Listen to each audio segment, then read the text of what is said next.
तो एक यज्ञ है धर्म की। आप देख रहे हो सदाव्रत, आपने सुना होगा कभी सदाव्रत।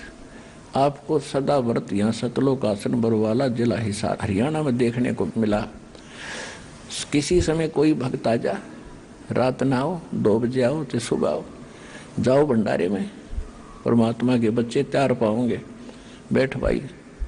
एक भगत कह रहा था जी, पिछले जून के सत्संग में परमात्मा के प्रगट दिवस पर वो हमारे पास मिलने आया था, तो उसने बताया जी हमारा वहाँ जाके बैठ के थाली थोड़ी लेकर पहुँच है, इतने देर ज़्यादा लग जाती है क्यों, भीड़ घनी हो रही है।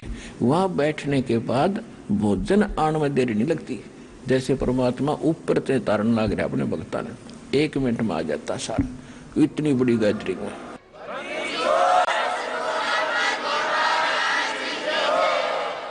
तो ये सदा व्रत कबीर भगवान ने लगा रखा है बच्चों। आपको पता आप कितना दान कर सकते हो, हमें पता है कितना दान आता है। ये आता कहाँ से है, इस चक्कर में पढ़ने की जरूरत नहीं। सतलोक से आता है। परमात्मा कबीर साहब ने 18 लाख व्यक्तियों को 3 दिन तक भोजन खवा दिया था।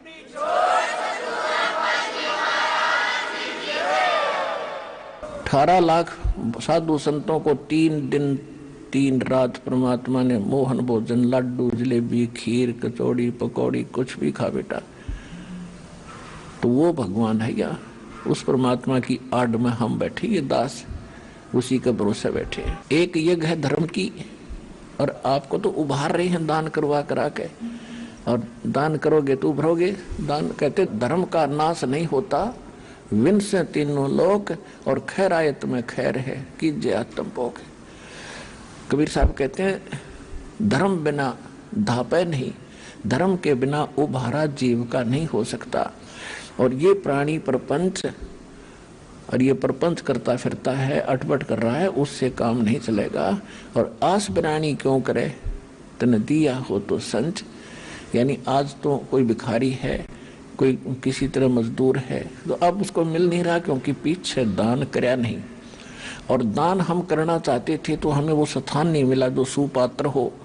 तो किसी ने मंदिर बनवा दिया, किसी ने धर्मशाला बनवा दी, किसी ने कोई और कंबल बांट दिए। इस तरह की हम क्रिया करते थे। ठीक है ना, तो ये भी ठीक थे, लेकिन ये लाभदायक नहीं थे, मोक्षदायक नहीं थे। मनुष्य का जीवन सफल इनसे नहीं हो रहा था। अब इस तरीके से आपका मोक्ष भी होगा, आपको यहाँ भी इस संसार में रहोगे तब तक भी आपको विशेष लाभ मिलेगा, आपके संकट भी दूर होंगे। एक यज्ञ है धर्म की, यह भंडारा चलाया जाता है आने वाले बच्चों को, सबको, और भोजन कराया जाता है। एक यज्ञ है धर्म की, दूसरी यज्ञ है ध्यान। परमात्मा की याद रहती है यहाँ जब तक आप रहोगे।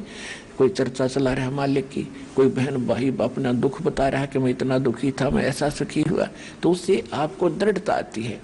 यहाँ आपको बुलाने के कई कारण हैं। एक तो ये है कि आपको आशीर्वाद दे करके आपके अंदर वो मालिक की दया फीड करनी पड़ती है ताकि आपको उभारा साथ मिले। उसके साथ फिर आपसे क्रिया कराई जाती है, प्रणाम करते हो, और फिर यहाँ एक दूसरे से चर्चा सुनते हो, तो उससे आपको बहुत शिक्षा मिलती है, दृढ़ता आती है। और फिर आप यहाँ डगमग नहीं हो पाते। कई भक्त तो ऐसे आते हैं, भक्त ने कह दिया चल वहाँ जाते ठीक होगा, तो कोई तो सही जगह कति खत्म हो लेता है ना कोई प्राणी, और सब जगह से जवाब मिल जाता है, तब हमारा भक्त उसको लेकर चलता है कि चलो वहाँ जाते ठीक हो जाएगा। तो वो व्यक्ति केवल ठीक होने के लिए ही आया है, उसने ज्ञान नहीं समझा, तो वो यहाँ आ गया, इस कारण से भी आ गया समझ लो। और यहाँ बैठेगा, 1 दिन 2 दिन रुकेगा, सब भक्तों से सुनेगा, ओहो देख मेरा ऐसे तकलीफ थी, ऐसे ठीक हो गया, ऐसे उसको ऐसे थी, वो ऐसे ठीक हो गया। तो वो आया तो था इसलिए कि मैं एक बार झाड़ा लो आया हूँ, ठीक हो गया तो ठीक से ना फिर नहीं आऊँगा। तो हम वो भी यहाँ अंधेरा हटाते हैं, इसलिए यहाँ आपको बुलाते हैं। नहीं आपको यहाँ बुलाने में, आप तो आते और जाते हो, बड़ा बड़ा भोजन खाते हो, परमात्मा की जो है ना कथा सुनते हो। आपसे आने से पहले यहाँ आपके भाई बहन जो परमात्मा ने पहले दास के साथ भेज रखे हैं, वो आपकी कितनी सेवा करते हैं। 1-2 आदमी आ जाए अचानक घर पे, उनका लेना देना पड़ जाए, आपने कैसे व्यवस्था करो भोजन की। और यहाँ पता नहीं 10,000 आ जाए, 50,000 अचानक आ जाए, और सबका त्यार मिला खाना। तो ये आपके भाई बहन आपके लिए कितनी व्यवस्था कर रहे हैं और कितना आपको सब पता, कहने की जरूरत नहीं, कितने व्यक्तियों के अरेंजमेंट करने में कितना परिश्रम करना पड़ता है। ये किस लिए कि आप यहाँ आओ, सत्संग सुनो, बैठोगे, ये काल के कोल्लू में जुड़े तो संगजन होगे, वहां तो आग लाग रही है, वहां कभी यहाँ कम से कम 1-2 दिन शांति तो मिलेगी आपने। वहां फिर यहाँ से जो परिपूर्ण होकर जाओगे भक्ति से, ज्ञान से, 5 यज्ञ के जो आप जो दूध सा पी के जाओगे। अब जैसे आप कुछ पता नहीं भाई गुरुजी कहें 4 बार आना पड़ेगा, चलो गुरुजी का आदेश है तावांगे, क्यों शिष्य तो वही होता जो गुरु वचन पर डट गए, कट गए, फंद 84 के। अब गुरुजी क्यों बुलाते हैं, हमें क्या शौक है तुम्हें बुलाने का, हमें पता है आप बालक हो, हाँ, दास उस माँ के पद पर है। जैसे बच्चा खेल रहा होता गली में, खेलने चला गया, माँ को पता है ये खेल में मस्त है और ये भूखा हो जाएगा और भूखा रहने से इसका स्वास्थ्य बिगड़ जाएगा। उसको बुलाओगी बेटा आजा, बेटी आजा, वो ना आती, वो खेल में मंडली है, फिर उसको जबरदस्ती उठा के लाओगी और फिर उसको दूध पियाओगी, अपने सतन का पियाओगी या जैसा भी वो जिस योग्य हो चुका है उसने पिला के दूध, वो पीते पीते भी ने सोचा माँ ही छोड़ दे, मैं बाहर खेलूँ भाग के, उसको पिला के गिलास दूध फिर छोड़ देते के लिए तू खेला।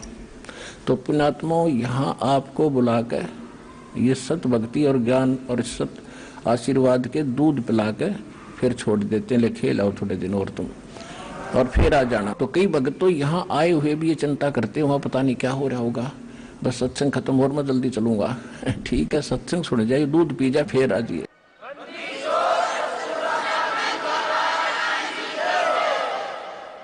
तो इसी तरह वो बालक युवा हो जाता है। तो इसी प्रकार आपकी भक्ति को ये दास युवा करने के लिए आपको यहाँ बुलाता है। तो जो प्रसंग चल रहा है उसी पर आते हैं। अब इंद्रमती को उसके गुरुजी ने बताया था कि बेटी साधु संतों को जो भोजन कराया जाता है वो घना लाभ देता है। वो तो परमात्मा के लिए भटक रहे होते हैं, उनका तो कोई आश्रय नहीं होता, और ऐसे व्यक्ति को जो भोजन करा देता है तो उसकी आत्मा आशीष देती है और वो फला करता है। अपने आत्माओं इसके साथ साथ, क्योंकि आपको यहाँ की व्यवस्था से परिचित कराते हैं। कई भक्त जो हमारे पुराने भक्त हमसे मिलने आते हैं तो वो बताते हैं जी कोई भक्त मेरे साथ आए थे और वो आते इसमें प्रवेश करते ही सारी व्यवस्था को देखकर एकदम वो तो हक्के बक्के से रह गए कि ये काम तो, ये व्यवस्था तो आज तक हमने जिंदगी में कितने रिश्तेदारी में ना देखी, ब्याह शादी में ना देखी, इतना खुला व्यवस्था और सब जगह, और कितने प्यार से सभी इतने भाई बहन बैठे हैं, बिल्कुल प्यार से रहते हैं।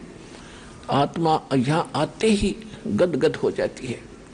तो ये साधु संत हो आप पिछले जन्म जन्मांतर के, लेकिन आपका कर्म बिगड़ने जा रहा था, यदि ये मार्ग ठीक ना मिलता तो अपना जीवन नाश करके फिर 84 लाख योनियों में चले जाते। तो यहाँ जो प्रसंग साथ में एक और चला रहे थे हम कि